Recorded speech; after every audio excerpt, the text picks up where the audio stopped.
दोस्तों, आज पेश है भगवान की लीला। ये कवर चित्र है। बात समय बहुत समय पहले की बात है। एक जंगल में 5,000 हाथियों का एक राजा रहा करता था। सभी हाथी अपने गजराज से बहुत आदर करते थे। गजराज नियमित एक घने छायादार वृक्ष के नीचे बैठा रहता और बाकी हाथी उस सरोवर से पानी लाकर उससे फुहार कर राजा का स्नान कराते। फिर उसे तरह तरह के सुगंधित फूल सजाते तथा आसपास पेड़ों से ढेर सारे फल लाकर उसे आदरपूर्ण खिलाते और नाच गाकर उसका मनोरंजन करते। प्रतिदिन का कार्य था।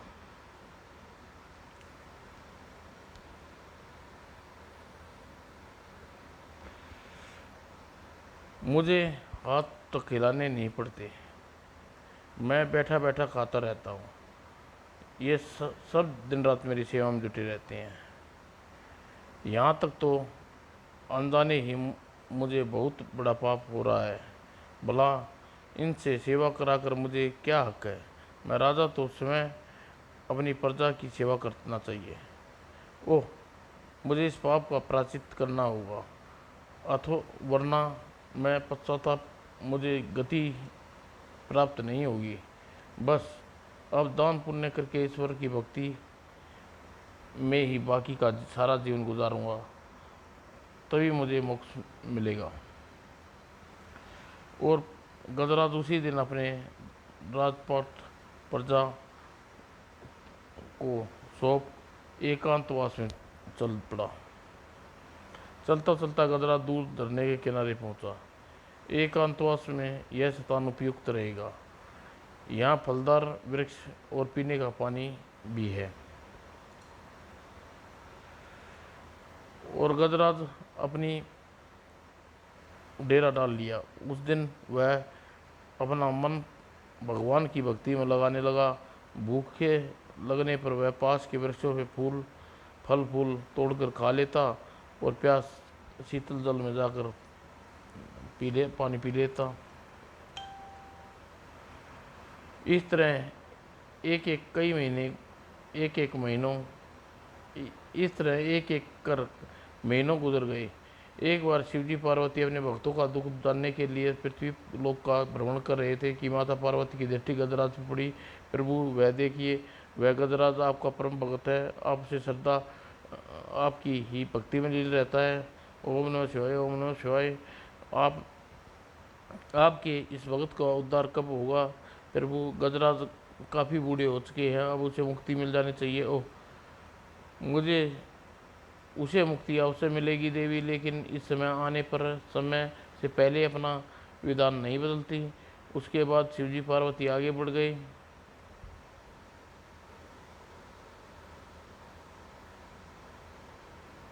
और गजरा झील में पानी पी कर अचानक आह आह, अब मैं क्या करूं? बू बू न आए, यह किसी इंसान की रोने की आवाज़ है।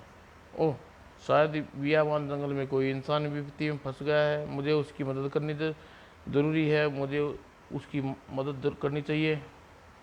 अगली पल भू, और कुछ दूर चलने पर भू, और तभी लकड़हारे की दृष्टि उस पर पड़ी। बाप रे, हाथी भागू वरना मुझे कुचल रख देगा। अचानक वह दौड़ता हुआ गजरा चौंका। शायद शायद वह मुझसे ही भयभीत होकर भाग रहा है। मुझे रुक जाना चाहिए। गजराज रुक गया। अरे भले मानस, रुक जाओ, तुम मुझसे डरने की कोई ज़रूरत नहीं आए, यह इंसानों की बोली बोल रहा है। सोचकर लकड़हारा रुक गया। अरे भाई, घबराने नहीं, मैं तुम्हारा कोई अहित करने नहीं आया, बल्कि तुम्हें रोने की आवाज़ सुनकर मदद करने आया हूँ। क्या क्या सच कह रहे हैं आप गजराज? हाँ भाई, मेरी बात पर विश्वास करो। भला मैं नुकसान पहुंचा कर मुझे क्या लाभ? डरो नहीं, मेरे पास आओ और अपनी परेशानी बताओ। मुझे गजराज के पास जाना चाहिए, वे सचमुच मेरी मदद कर सकते हैं। वो लकड़हारा गजराज के पास पहुंचा। शाबाश, अब बताओ तुम्हारी क्या समस्या है और क्यों रो रहे थे? गजराज, मैं एक लकड़हारा हूँ, जंगल पार में रहता हूँ, हर रोज़ इस जंगल से लकड़ियाँ काटने आता हूँ, लेकिन आज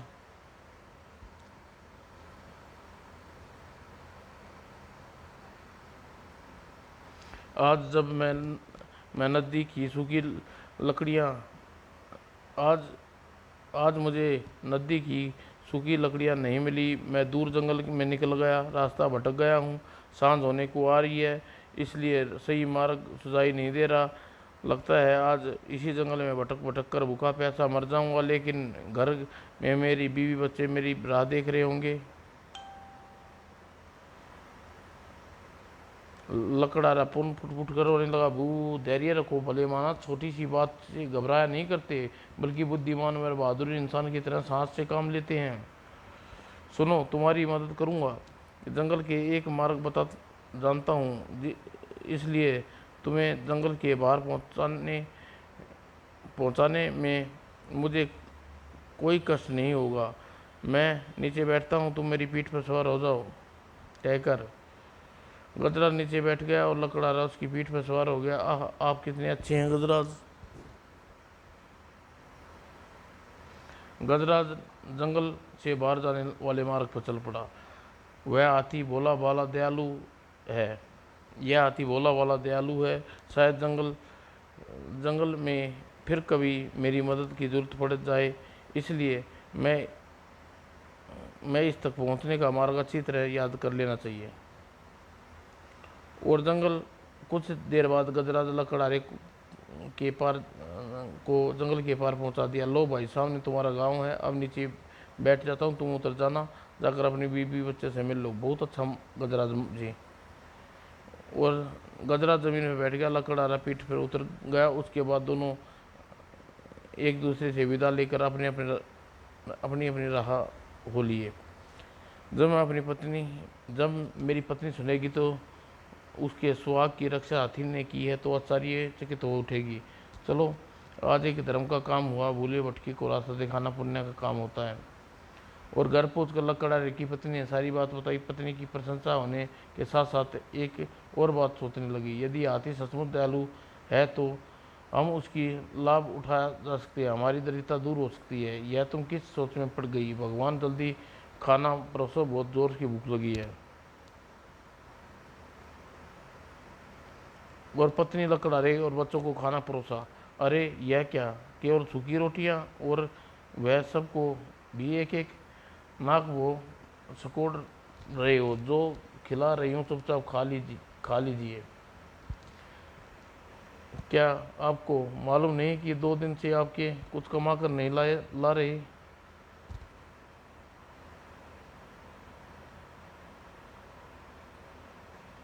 ओह, यह सच ओह यह सच तो है, मैं भूल ही गया था। खैर, शहर जाकर कोई न कोई जुगाड़ अवश्य लगाऊंगा, ताकि घर में काम अनाज की तो कभी न रहे। काश हाथी हमारी मदद कर दे। वो रात भर लकड़हारे की पत्नी बिस्तर पर करवटें बदलती सोती रही। समझ में नहीं आ रहा कि हाथी किस प्रकार तरह हमारी मदद की जा सकती है। और अगले दिन लकड़हारा शहर में गया। वहाँ दिन भर भर मेहनत मजदूरी की, और संध्या को वह मजदूरी के पैसे अनाज आदि खरीदे और बाजार में पहुंचा। गहनों की दुकान दिखाई दी। काश मेरी लाजवंती के लिए छोटे मोटा कोई गहना खरीद पाता, वर्षों हो गए हैं उसे कोई आभूषण दिए।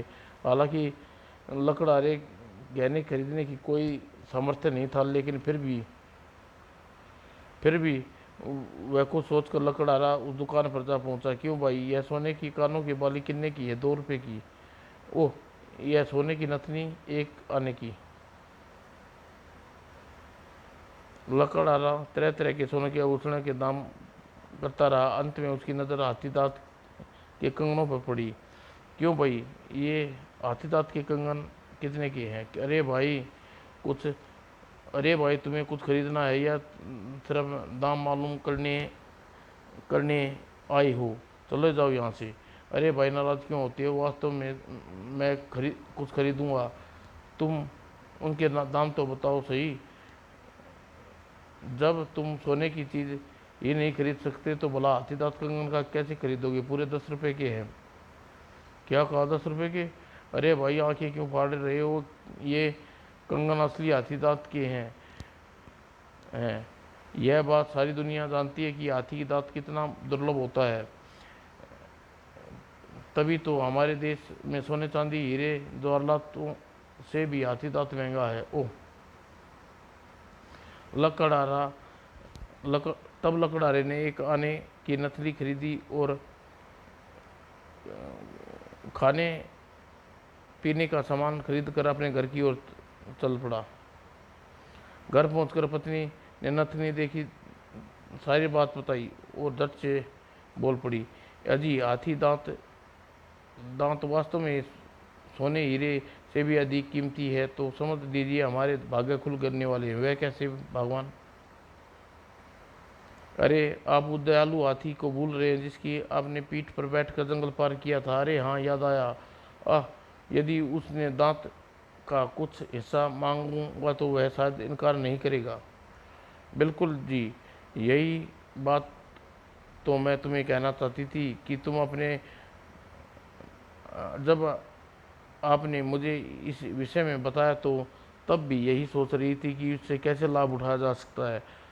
जब आपकी बात सुनकर मुझे तुरंत उससे लाभ उठाने का उपाय सूझ गया, सुझाई दे गया। यदि किसी तरह हमें उसके आदात प्राप्त हो जाए तो हम एक दिन में ही मालामाल हो जाएंगे। ठीक कहती हो भगवान, कल ही सुबह उसके पास जाऊंगा और बड़े लंबे लंबे और मोटे दांत हैं।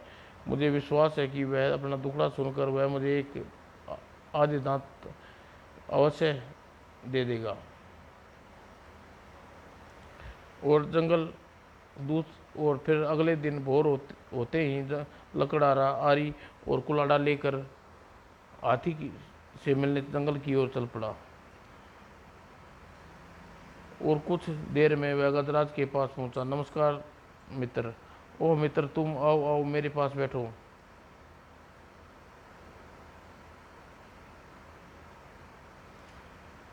लकड़हारा रोनी सूरत बनाकर उसके निकट बैठ गया। तुम बहुत दूर से चलकर आ रही हो, फलो ठहरो, मैं तुम्हारे लिए कुछ खाने के लिए ले आऊं, फिर आराम से बातें होंगी। गजराज उठकर कुछ दूर गया और पेड़ों से केले और कुछ फल तोड़ कर लिया आया। लो मित्र, खूब पेट भर कर खाओ। धन्यवाद मित्र। लकड़हारा पूर्णतः उदास चेहरा देखकर फलों को खाने लगा। मित्र, तुम्हारा चेहरा देखकर न जाने क्यों मुझे ऐसा लग रहा है तुम कुछ दुखी हो और परेशान हो। बताओ, शायद तुम्हारी कुछ मदद कर सकूं। नहीं मित्र, रहने दो, मुझे अपना दुखड़ा सुनकर तुम दुखी और परेशान नहीं करना चाहता, क्योंकि मैं जानता हूँ तुम एक नेक और दयालु जीव हो। तुम्हारा दुख जानकर तुम दुखी हो जाओगे। अरे मित्र दुख में हो और मित्र दूसरे का दुख में काम न आए तो कब काम आएगा। तुम मुझे अपना दुख बताओ, फिर मैं जो संभव होगा वह तुम्हारी मदद करूंगा। गजराज की बात का ग्रहण आग्रह किया। ओह, तो तुम नहीं मानते तो सुनो, मैं एक गरीब आदमी हूँ मित्र। आज से 3 महीने मेरी पत्नी ने कुछ नहीं खाया और न ही घर में एक अन्न का दाना है मित्र। तुम्हारे दांत बहुत कीमती हैं। यदि तुम मुझे आधा आधे तुम उनमें से मुझे आधे दे दो तो मेरे परिवार खुशहाल हो जाएगा और बाकी जीवन भी आनंद से बिता सकेगा। बस इतनी सी बात है, कहने में तुम इतना झिझक रहे हो।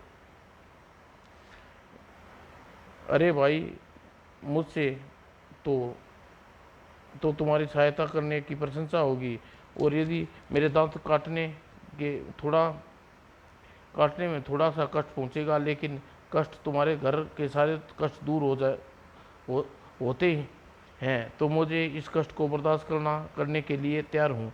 चलो, तुम मेरे दांत को अपनी आरी से काट लो। ओह, तुम कितने महान हो मित्र। वो लकड़हारा खाने छोड़कर जट आरी उठाई और गजराज के दांत काटने लगा। और सिर दी। उन्हें गजराज के दोनों दांत आधे आधे काट लिए। आह मित्र, मैं अब चलता हूँ, तुम्हारा यह उपकार जीवन भर नहीं भूलूंगा। अच्छा मित्र, मिलते रहना, और यदि कभी मेरी मदद की जरूरत हो तो निष्कौन चले आना। अवश्य, भला मैं अपने महान मित्र को कैसे भूल सकता हूँ। और गजराज के दांतों को लेकर लकड़हारा खुशी खुशी अपने घर चला गया। देखो भगवान, गजराज के सामने झूठी मूठ का दुखड़ा रोकर मैंने दोनों आधे आधे दांत ले आया हूँ। ओह, तुमने तो हमारे तुमने इसने तो हज़ारों रुपये मिल जाएंगे। बिल्कुल, मैं कल ही सुबह जाकर इन्हें बेच जाऊंगा। ठीक कहती हो अजी। अब हमारे दिन फिर जाएंगे, रोज़ अच्छा अच्छा खाएंगे, अच्छा अच्छा पहनेंगे, तुम भी काम करने की जरूरत नहीं पड़ेगी। 15,000 और, लेकिन देखो भाई, मैं 20,000 से ज़्यादा नहीं दे सकता। मेरे पास इससे ज़्यादा धन नहीं है। न ही इन दांतों को तुम वापस करूँगा। कृपया इन्हें मुझे ही दे बेच दो। बाप रे, इतनी बड़ी कीमत, वह भी हाथी दांत के इन आधे के छोटे टुकड़ों की, मैं तो सपने में भी नहीं सोच सकता था। अच्छा भाई, तुम्हारी यही जिद है तो 20,000 दे दो। अभी ले लो, अभी भाई, अभी लो। और प्रसन्न होगा दुकानदार भीतर बने कमरे में घुसा और कुछ क्षणों बाद पश्चात एक बड़ी सी थैली लेकर वापस लौटा। लो भाई, ये थैली में पूरे 20,000 रुपये हैं, चाहे तो बैठ कर गिन लो। गिनने की क्या जरूरत है भाई, मुझे इस वजन से ही लग रहा है कि पूरे 20,000 रुपये होंगे। फिर मुझे तुम्हारी ईमानदारी पर विश्वास है। अच्छा भाई, मैं चलता हूँ। ईश्वर की कृपा हुई तो जल्दी मुलाकात होगी। जरूर जरूर भाई, यदि तुम्हारे हाथ फिर से दांत दांत लगे तो सीधा मेरे पास आना। वो लकड़ा वापस अपने घर की ओर चल पड़ा। आह, इतना रुपया देखकर तो प्रसन्नता से पागल हो जाएगी, खुश हो जाएगी। और दुकानदार इस सौदे से उसके ज़्यादा खुश था। लेकिन दुकानदार इस सौदे में उससे ज़्यादा खुश था। हाथी दांत मैं रानी के सुंदर गहने बनाऊंगा, वह प्रशंसा से मुझे मुंह मांगी दौलत इनाम में देगी। आह, मैं बहुत बड़ा धनवान बन जाऊंगा। और वास्तव में लकड़ा अपनी पत्नी को 20,000 रुपये दिखाए तो मारे प्रशंसा के नाचने लगी। आह, अब हम किसी सेठ साहूकार से कम नहीं, खूब खाएंगे, खूब पिएंगे और डट कर रहेंगे। और यह रहे अब रहने के लिए एक अच्छा सा घर बनवाएंगे। हा हा हा। उस दिन सब ने अच्छा ना उस दिन उन्होंने खूब अच्छे नाना प्रकार के पकवान बनाए और खूब दावत उड़ाई। आह, मज़ा आ गया। आह, ऐसा अब रोज़ इसी तरह मज़े आएंगे। अब देखिए मैं अपने टूटे फूटे घर को कैसे बदलती हूँ। और अगले दिन उसने बाजार में जाकर ओढ़ने पहनने के वस्त्र का सामान खरीदा और काया पलट ली। लेकिन कहते हैं, किसी बिना मेहनत के पैसे मिलते हैं तो इंसान की बुद्धि भ्रष्ट हो जाती है। वह पैसे किसी कीमत नहीं समझता। ऐसा ही लकड़हारे और उसकी पत्नी के साथ हुआ। दोनों हाथों धन बर्बाद करते रहे। और लकड़हारे की पत्नी आस पास पड़ोस में बेफजूल करती, इधर लकड़हारा आस पड़ोस में जाकर शराब पीता और जुआ खेलता।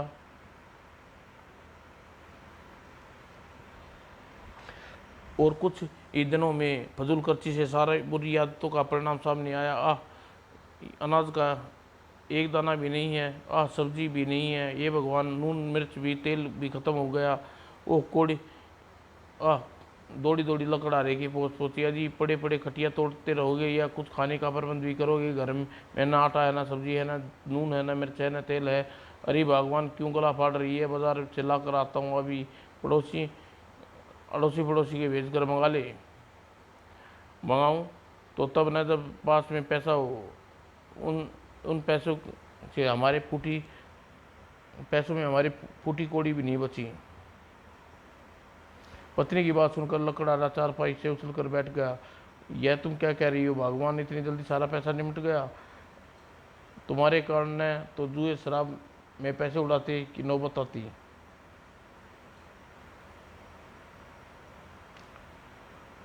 क्यों अपना दोस्त मेरे सिर पर मंड रही हो? पैसे तो तुम अड़ोसी पड़ोसी को चाट पकौड़ी खिलाकर उड़ाया करती थी। तो कौन सा तो कौन सा सारा पैसा जुए और शराब में उड़ा देता था? वह तो कभी कभार शौक कर लिया करता था। दरअसल सारा पैसा तुम्हारे कारण ही बर्बाद हुआ है। मैं नित्य नए आभूषण वस्त्र चाहिए थे। क्या कहा? देखो जी, मेरा सुबह सुबह मेरे मुंह ना लगने की अड़ोस पड़ोसी न बने, अड़ोसी पड़ोसी ने बनी रहे, इसलिए थोड़ा सा पैसा खर्च कर देती थी। और दोनों काफ़ी देर तक चकचक होती रही। देखिए, यह लड़ाई झगड़ा छोड़िए और अब किसी नतीजे पर निकालिए, वरना ऐसे ही घर में खाने पीने का जुगाड़ हो सके। लेकिन इसके इतनी जल्दी भोजन पानी का प्रबंध कहाँ से करूं? यदि मैं मेहनत मजदूरी करने जाऊं तो सांझ हो जाएगी और तब तक मैं सब भूखे रहेंगे। सुनिए, यह हार ले जाइए और इसे बाजार में बेचाइए, भोजन पानी का इंतजाम कीजिए। हाँ हाँ, अब तो यही एक रास्ता बच गया।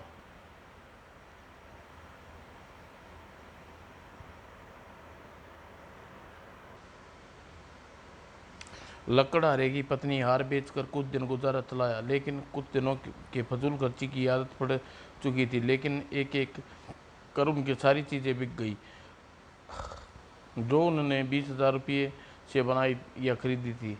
एक दिन बर्तन भांडे तक बिकने की नौबत आ गई। अजी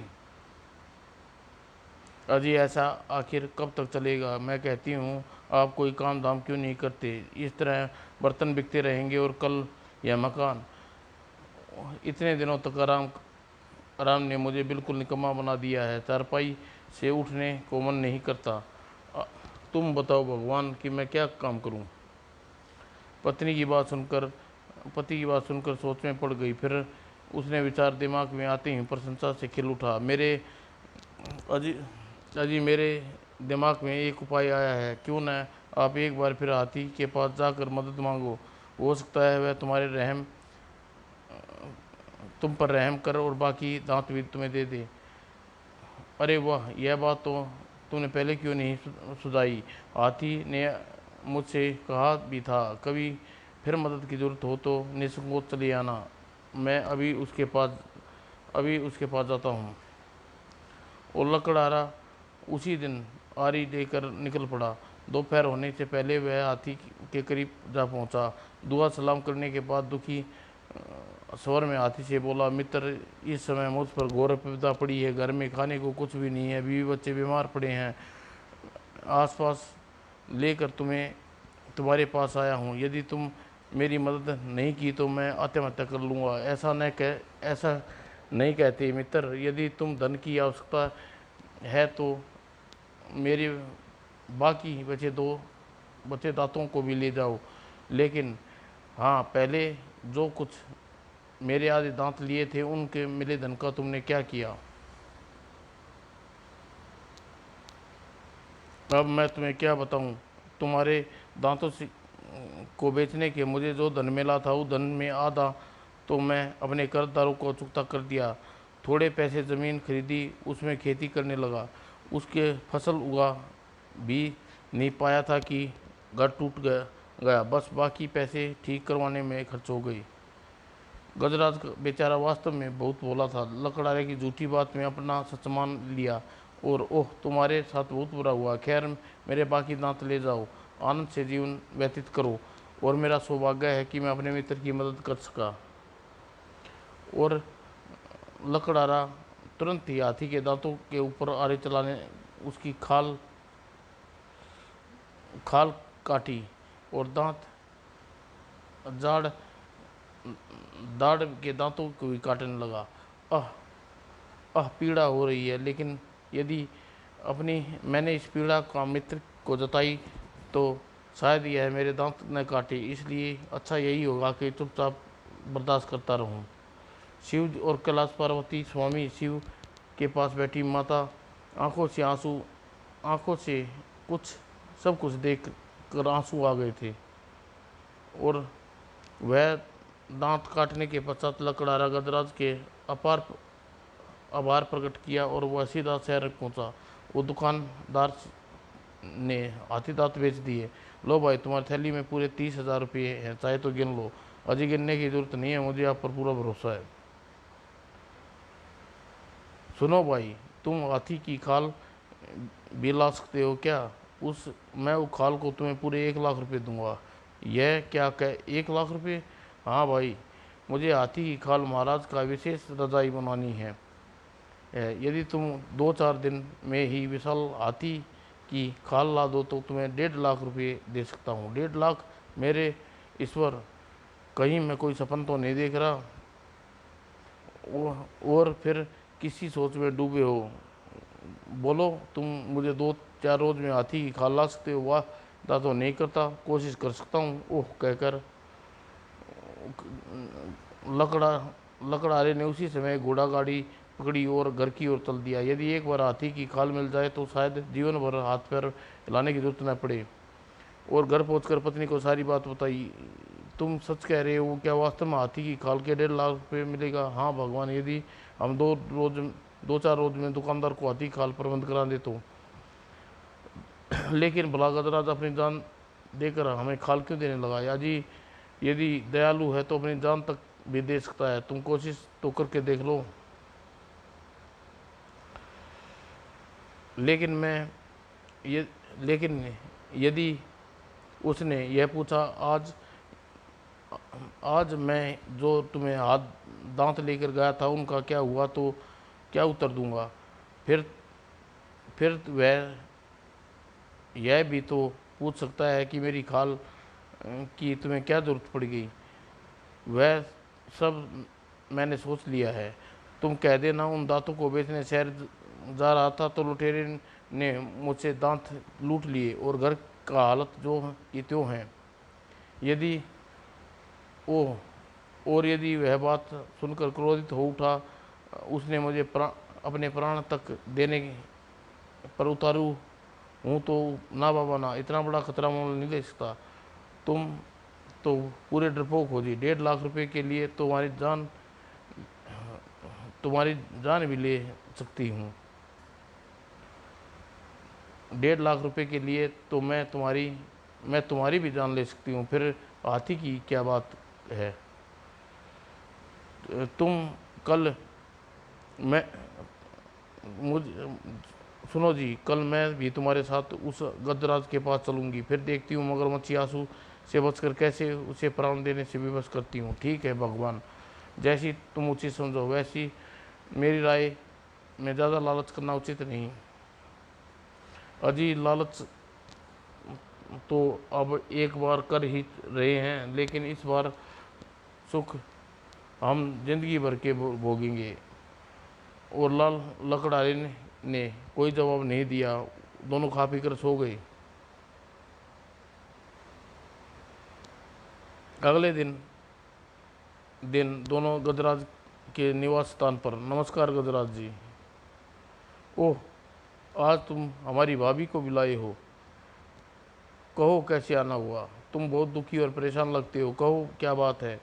हाँ हाँ, अब भाभी बीमार भाभी आप आपके साथ कैसे आ गई? और लेकिन बजाय कुछ जवाब कहने के लकड़हारा और उसकी पत्नी योजना से फूट फूट कर रो पड़े। वो चुप चुप, अरे चुप हो जाओ, अरे क्या हुआ तुम्हें? वो अरे, जब लकड़हारे ने रोना बंद किया, तुम ही बताओ भाभी क्या बात है? मुझे अपने मित्र को रोना देखा नहीं जा रहा, मेरा दिल अथाह दुख से फटा जा रहा है। अब मैं क्या बताऊं भैया? वो कहने से पक पक रो पड़ी। अरे, तुम भी रोने लगी? अरे भाई कुछ बताओ।